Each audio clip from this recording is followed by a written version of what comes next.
guys, it's Tiffany Ott here. I'm here with Dennis, who is making me laugh already. Somehow, Jeff and I did it on the pre-chat live too. We started with cracking up at each other about, again, my dorky smile as we're waiting for the broadcast to go live. So why not start the post-chat live with that too? Anywho, we are here because we are recapping tonight's Mastery Chat with Dennis. Dennis, you are the man. You are awesome. I love you. And Dennis led us in an awesome chat tonight about reimagining math education. So give us like a 30-second, how you feeling after the chat? Oh, no, Mastery Chat's crazy. It's like going on a roller coaster that's inside a hurricane. It's like who even knows what's happening at the time. So you just try to make sure that you're like grabbing onto something somebody said that maybe connected with you. I'm not going back and forth on TweetDeck between like comments and I mean, anybody who says my name once, I'm like, oh, I got to read that because my name showed up. So it's, but you can tell it's the kind of energy that I use and have on a regular day. So yeah. So thanks for having me with it. It was exciting to see that people across grade levels, across content, were excited about what's going on in math, and probably because some of them have been looking at math for so long, saying like, what's the matter with you guys? Like, why don't you catch up? Like we already know how kids learn. What's taking you so long? And now we're like, ooh, look at how kids learn. Like we discovered something new. So it's exciting to see that there's a lot of people out there already driving that forward. Yeah. Yeah, it really is. And I love so much, you write a lot, you talk a lot, you speak a lot about relevance in math and how when you make math relevant, you reach kids in an entirely different way. And that is something that like I totally love and I geek out about. And I love how often in tonight's chat, we were able to see those kind of conversations happening about when math becomes real and how it becomes real for students and how it connects to all these different content areas. And I mentioned before we went live, one of my favorite comments of the night, I screenshotted it and I want to read it directly. I'm hoping I screenshotted it. It was an English teacher who was responding to, was that question? I think it was question 3 about the skills that we want for our math students, right? And she said, those are the same components of the writing process if you include peer editing. I know our awesome math teachers use the writing process in their department. Thank you for the idea on how we can further reciprocate. And I just loved that moment. It was like a capsule of what this chat was all about tonight.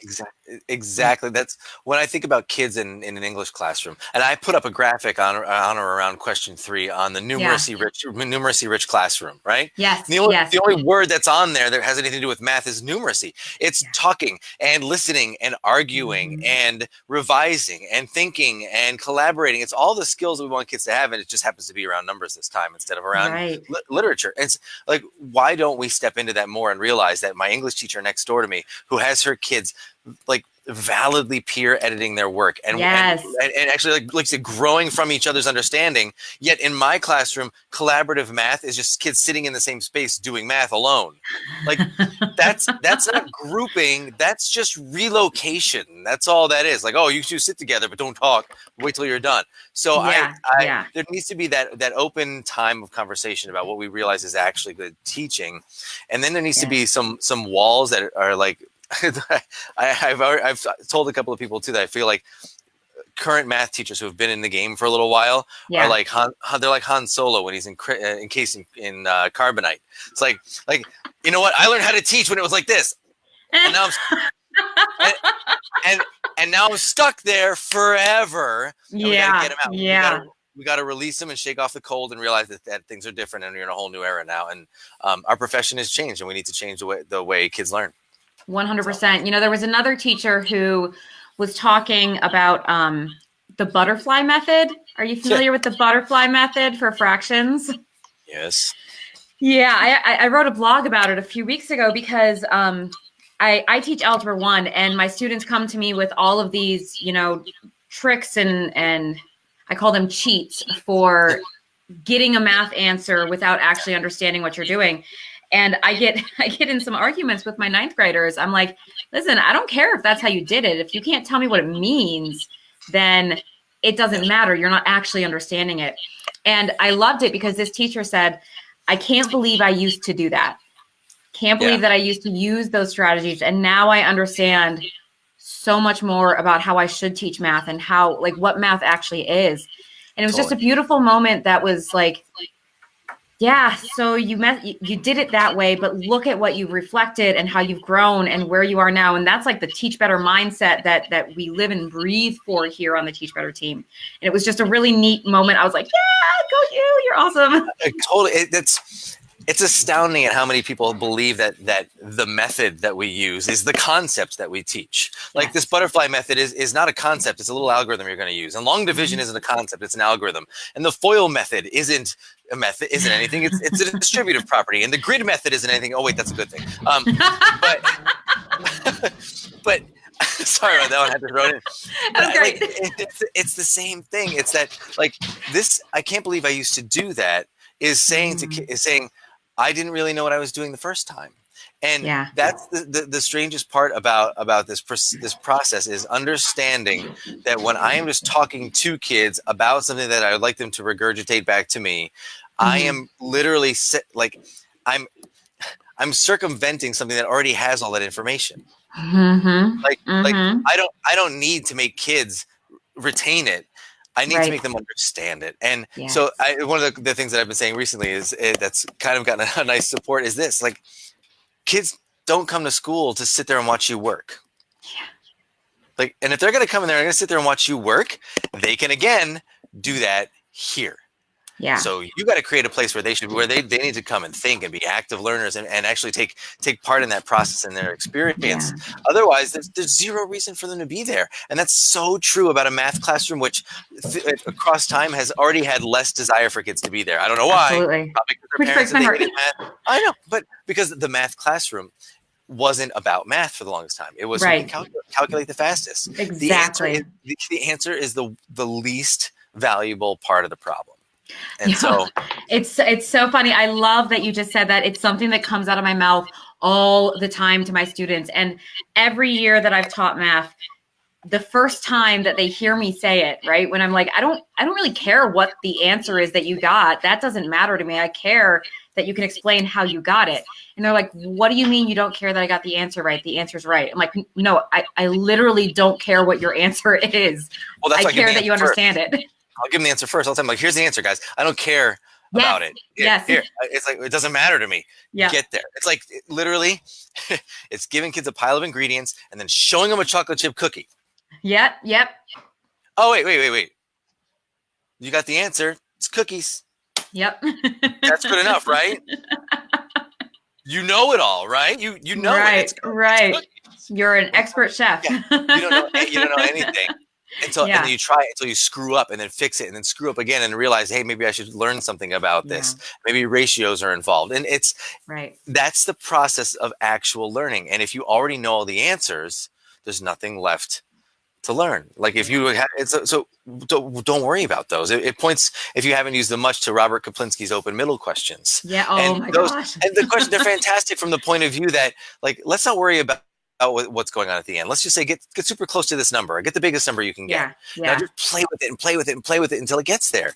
And that's incredibly important to get people to see that the play time, the shift time, that's actual learning time. That's what's important. And so I want that to be what the nature of mathematics is and what the nature of math classrooms is. And when I'm in my own school and I walk by a math classroom and I don't hear anything, I walk in and I ask, what's wrong?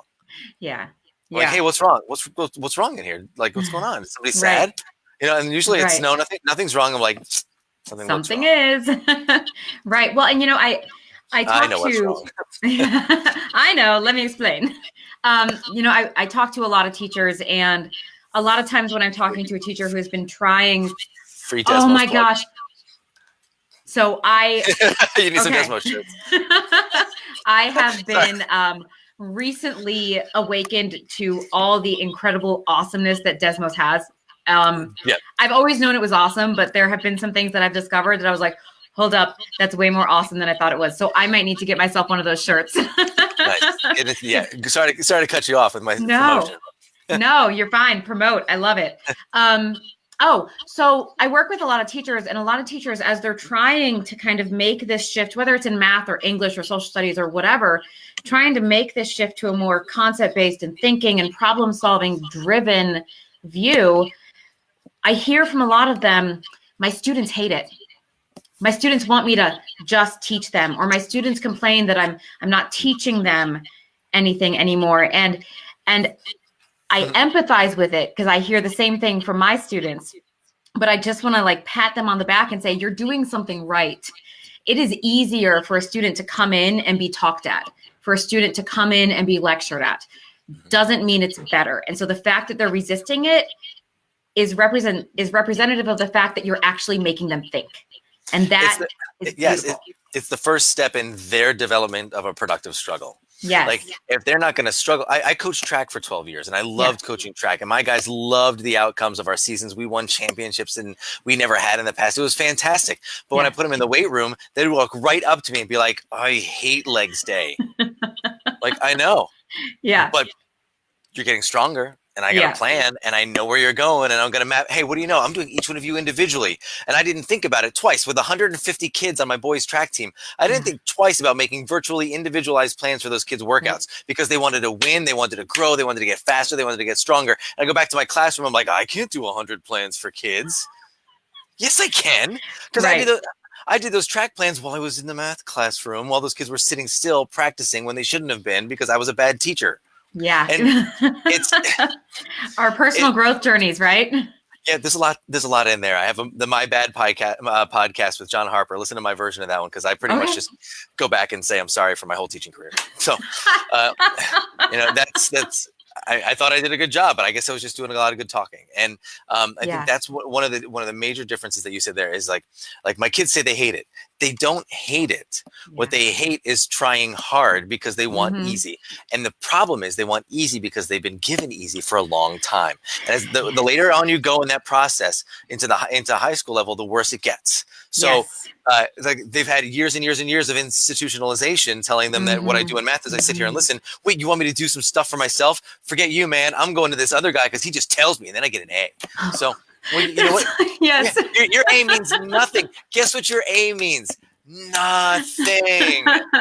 So how about I ask you a question and ask you to demonstrate to me that you understand it, or convince me you know I can't convince you of that. I just know what it is. Then you don't know it, and you won't be able to convince anybody else. So it's useless. So get in there. Twist it, understand it. The best mathematicians in the world don't compute math quickly. They sit on a topic and they stare at it for a while and they understand it from all of its different angles until they can really, truly, deeply understand what's happening and then maybe even use it for something else. And that's that idea of the relevance piece that I bring in is I don't want you doing what we've always done, which is call the real world application section of the questions, numbers 40 through 55. I know those. With the pictures on them that we all use. I have this great picture of a volleyball court where somebody's serving over to the other side. And there's a projectile motion equation, which I'm sure the server is thinking about. Projectile motion, right?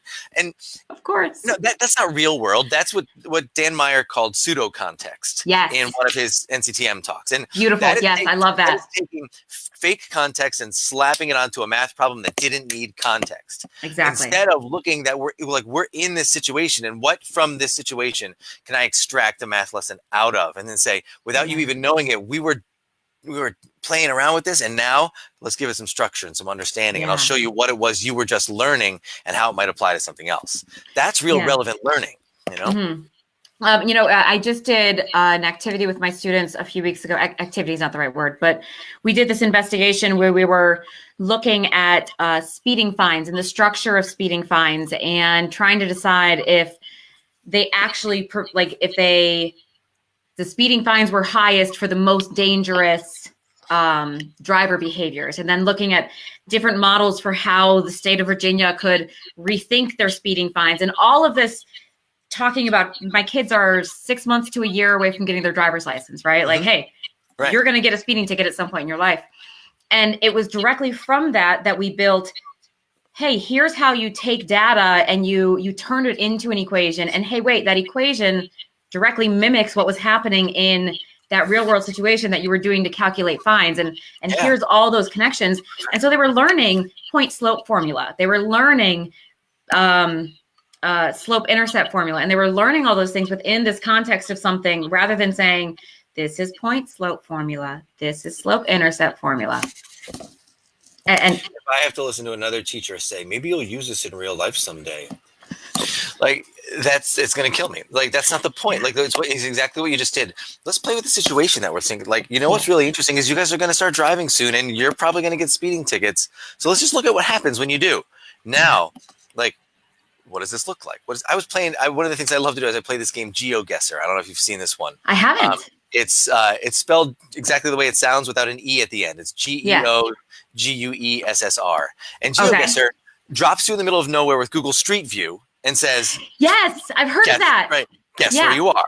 Yeah. But when you guess, it tells you two things. One, how far away you were from the real place. Yeah. And two, it gives you a point score. So just by playing this game and trying to my idea was we were going to use this to test whether it was a linear model or not. And like we were working through it and the kids were actually surprised that it's like a perfect exponential decay model instead of a linear model. For the farther away you are from the right place, the less your points, but it's not a straight line. And it's a really cool model to it. But one kid goes, I wonder if we're getting any better at this along the way. So I didn't even have to ask. I just said, you know what? Why don't you play it one more round? Only this time, just keep track of the distance away. Yeah. And now, so we'll have the whole class's set of distances for 5 different guesses. Yeah. Now, I could have then said, well, now what you're going to do is you're going to find the mean, you're going to find the median, you're going to find the mode, you're going to find the range, you're going to find the interquartile range, you're going to look for all the standard deviation or the mean absolute deviation, you're going to work all this stuff together, and then I want you to compare the two and fill it out on this worksheet. But instead, I just said, use that information to convince me if we're getting better or not. Yeah. That's one of the biggest control issues I have to have teachers get over is ask a question, walk away. Yeah. Ask a question, walk away. Don't ask a question, then immediately ask 7 follow-up questions and already have the handy handout ready. Walk away. And I'm sure teachers have a lot of general group similarities. And one of those group similarities of educators is we like to have things controlled, right? Like we like to plan things out. A lot of us got into teaching because that's appealing to us, kind of seeing the layout of how this path gets here and here and here. And it is sometimes very against our being to be able to just drop it and back up. Oh, yeah. Oh, no. And chaos. It is so difficult to do. Yeah, but see, it's true. I didn't mean to cut you off. Learning is so chaotic. And there's this, like, pose a question. Then all this garbage happens in between while you're thinking and messing up. And then you have this answer. Yeah. Right? Yeah. And if this is the only thing we assess, then that's the only thing kids think we value. Right. Just this final little answer, not the mess, not the middle gibberish of it all. And I had a first grade teacher do something for me once. She got mad about it when I asked her to do it. But I said, listen, it's first day of school. I need you to go into your beautifully organized room. It looks fantastic. I love your bins with your things and the counters and the teddy bears and whatever. Yeah. And I know you do your routines. So go through your routines for a couple of days. But on like the 3rd day of school, I want you to get in there. I want you to dump all that stuff on the floor. There's a giant pile on the floor. And then let those kids decide how to put it away. And when they decide how to put it away, like, how did these little first graders decide to sort? Did they sort by color? Did they sort by style? Were all the different colored teddy bears in one box?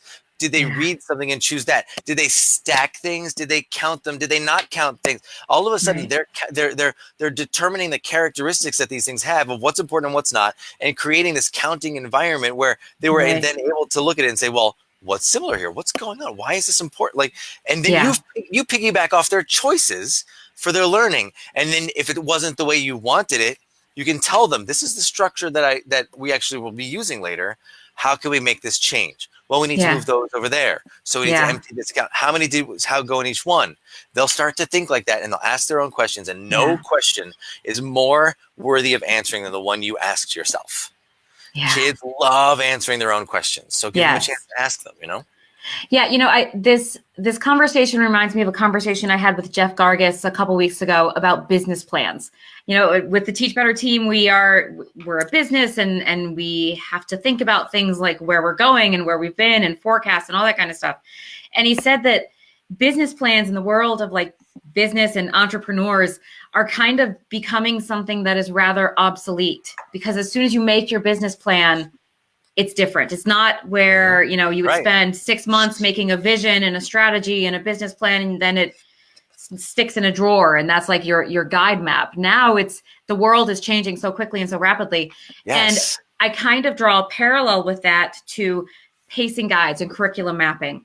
And Yes. right, like I vividly remember my first year teaching, when I would say, okay, and I was so proud of myself. I was like, this is great. I looked at all the standards and I mapped out and I was like, this and then leads to this and then leads to this and this and this. And it all just kind of dominoes and I've got it all filled in my little boxes on my calendar.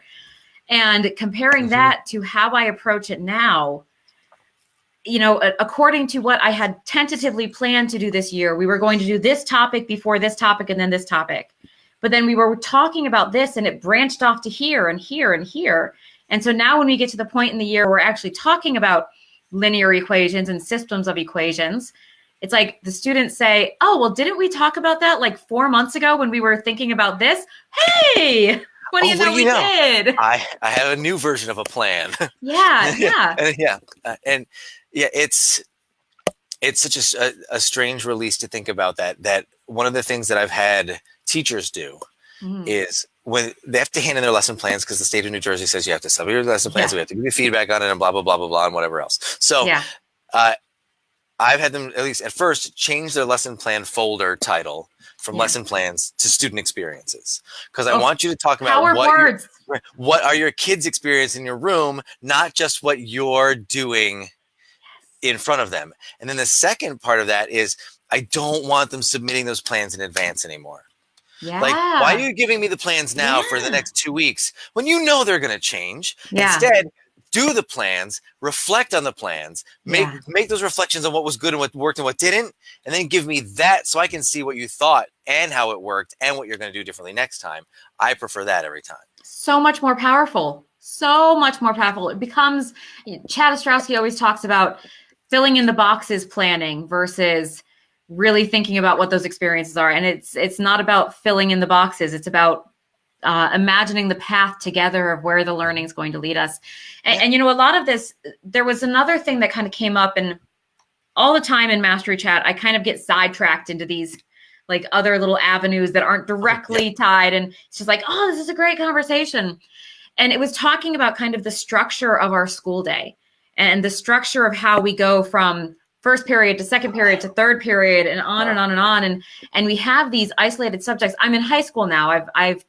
I have taught everything from 3rd grade through 10th grade. I'm high school this year. And it is so isolated. And imagine how we could rethink the school structure and the way we fundamentally conceptualize how kids move through the day, and what kind of impact that could have on math education and what kind of impact that could have on the real connections that we're looking to make. And so it was this great little side conversation. I think at one point you said you were going to start a school. And I said, you better call me. Oh, yeah. You're already vice principal. Yeah, deal, win. Except I don't think you don't need that kind of stuff. That's the change. That's the real changes. It's funny how often we have this reformer attitude towards school, only we still think about reforming the traditional version of it instead of just knocking the whole thing down and starting over. There's absolutely no need for this segmented summer vacation based education world that we live in right now. We have to our learning doesn't stop. My kids don't stop learning over the summer. They go on the internet and they figure new stuff out. It's like stuff they actually want to know. Stuff they want to know. Like, oh, hey, I really want to do this thing. Well, like, oh, I better go learn it, or I better get you a teacher. No, look it up yourself and let me know what you found out. That would be cool. But that's where the difference could really be, just blowing up the idea of school from the traditional endpoint of it and saying, yes, you know what? Maybe even if we still thought that these were all of the different things in different subject areas that we thought we were supposed to learn, but stop thinking about them being differently taught. The freedom of time. Time is the dirtiest word in education. It's a swear word. God forbid you bring up time in a faculty meeting, because someone's gonna be like, oh yeah, we can't change the schedule here. It's always been 43 minutes for a math class, and it's gonna be 43 minutes for a math class. No, think about time, not from what our schedule is, but what the real availability and freedom of time really has. If my kids get to school at 8 o'clock in the morning and they're there until 3 o'clock in the afternoon, they have 7 hours. the freedom to move between ideas and to think, you know what? I was talking with somebody this morning about politics because at 6 a.m. Joe Biden said that he was running for president. Yeah. And all of a sudden on my way to school, I'm having a conversation with somebody about it. And it turned into a conversation about, I wonder how much he's going to fundraise. And so now all of a sudden we're literally talking about politics and social studies and a presidential race. And we're talking about polling data and fundraising information. And in half an hour's time, a conversation covered 4 subject areas. But then we said, whoa, slow down, Poindexter, break it up. Over here, we're going to talk about English and we're going to talk about exponential growth and investments because that's important instead of talking about that fundraiser. And over here, we're going to talk about statistics and polling data, but I'm going to give you a fake set of information from my textbook because that one that's out there doesn't matter because it's very real, but means it's very dirty. It's not clean information. And we're not going to talk about real politics in our class because we have to have a classroom where everybody feels safe and comfortable and not disturbed. Instead, we're going to talk about the 1984 elections, which nobody cares about anymore. This is not the way it should be. Those kids should have been able to stop and move over and be there and have somebody like you or like me or excellent teachers around them to say, you know, I can help you point you in the right direction where you can actually give some more information about this. So if you want to have an informed conversation with your parents like you're talking about, you can do it this way. And then, by the way, you just learned about exponential growth and polling data. Hey, look at that. Hey, that's our school. It's got to have a big open floor plan. And you know where we're going to have this school? Tell me. I think it's somewhere along the lines of 6 out of every 10 shopping malls in the United States is going to be shut down by 2025. People don't go shopping anymore. Right. Why? Right. That's a great math question and society question and writing question and everything because Amazon exists. That's why. But shopping malls are great, big, wide open spaces I love it. for learning. Like, they often have pretty fountains in the middle, right? Yeah. So and they're already there, which means I don't have to build it. So I like where your brain's at. Yeah. More conversations. Sheeran School. Dennis, I really love chatting with you. You know, when Ray and I got to chat with you in person, I think it was in Indiana at some point last summer. It was just a great conversation. And since then, it has just been a joy kind of learning through you and shaping my own ideas and having, you know, someone to bounce ideas off. And so I really appreciate you being here and being a part of this chat tonight. It's been, obviously, I've enjoyed it. It's great. I know. Remember when we started smiling before the camera came on? Yeah. I'm not sure I stopped. So my cheeks kind of hurt. Except to get this glare out of my face because I got to get my light out of the way. Is that better? Am I Instagramming myself better now? That's phenomenal. I'm going to screenshot it and it's going to go viral. My selfie version. There it is. It's my selfie. Right? Yeah, I'm ready for it. It all depends on the. Okay. But no. Oh shoot! I wasn't using my actual webcam. I was using my laptop one, so I can't I can pretend selfie, right? Right there it is. But anyway, there's the math question: angle of your selfie and how confidence level of how you feel about yourself. So, but thank you for having me. I really enjoyed the conversation. I mean, we're all in this together, thinking about what's best for kids, and what that means is that we have to change as teachers to do what's best for them. And so, I think if we keep the message going and we keep growing it and sharing it, a lot of people will spread it. So, I appreciate you incorporating me into your message and for learning together with me too. And I think we got a lot of forward learning going in the future. So. Absolutely. Let's make it happen. Right, Dennis? Yep. Let's go. Thanks. All right, guys. Thanks. Oh, real quick before we go. Next week's Mastery Chat, I was supposed to say this like half an hour ago, but I didn't. Next week's Mastery Chat, we actually are not having an official guest moderator. We are seeking out questions from you guys, our awesome PLN. So I'm going to put a link in the comments. You can follow that link and submit a question that you want Mastery Chat to talk about. So we want to hear what you want to talk about, and let's build a chat from that. If you're trying to say that the only way to follow up my chat is with crowdsourcing, that's fine with me.